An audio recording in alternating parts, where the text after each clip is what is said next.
ভালো মৃত্যুর উপায়। একজন বিবেকবান ব্যক্তি তাকে যতই স্বাধীনতা বা সুযোগ সুবিধা দেওয়া হোক না কেন ফাঁসির আদেশ মাথায় নিয়ে কখনো ভোগ বিলাসে মত্ত হতে পারে না। অনুরূপ মৃত্যুর পরোয়ানা মাথায় নিয়ে পাগল ছাড়া কেউ দুনিয়ায় এভাবে জোর জুলুম অন্যায় অবিচার ভোগ বিলাসে মত্ত হতে পারে না।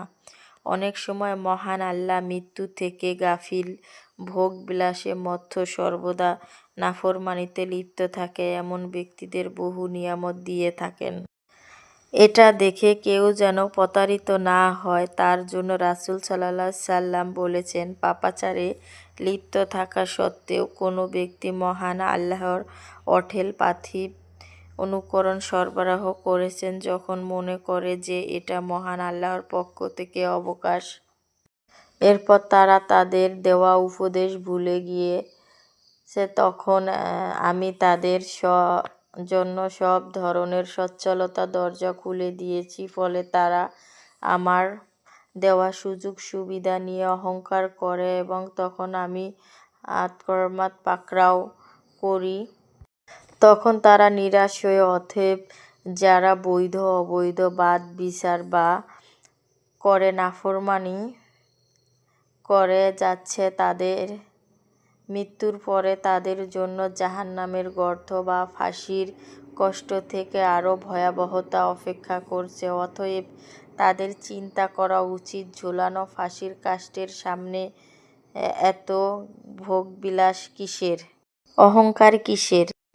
আমরা যদি পাগল না হই, সুস্থ বিবেক যদি আমাদের থাকে তাহলে এক্ষুনি আমাদের তওবা করে মৃত্যুর জন্য প্রস্তুতি নেওয়া উচিত। হজ ইসলামে একটি গুরুত্বপূর্ণ শর্ত। মহান আল্লাহ তার প্রিয় বান্দাদের মধ্যে সামর্থ্যবানদের উপর হজ ফরজ করেছেন, যাদের উদ্দেশ্যে হজের উদ্দেশ্য রাসূল সাল্লাল্লাহু আলাইহি সাল্লাম সৌভাগ্যের বিষয় যাওয়া।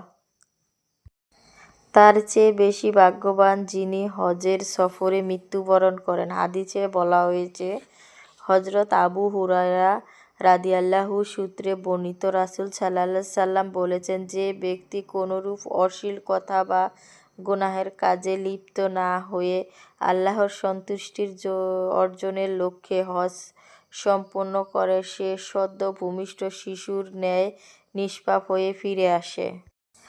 মহান আল্লাহর রাস্তায় বের হয়ে মৃত্যুবরণকারীদের ব্যাপারে আল্লাহ পবিত্র কোরআনে বলেন, যে ব্যক্তি আল্লাহর পথে হিজরত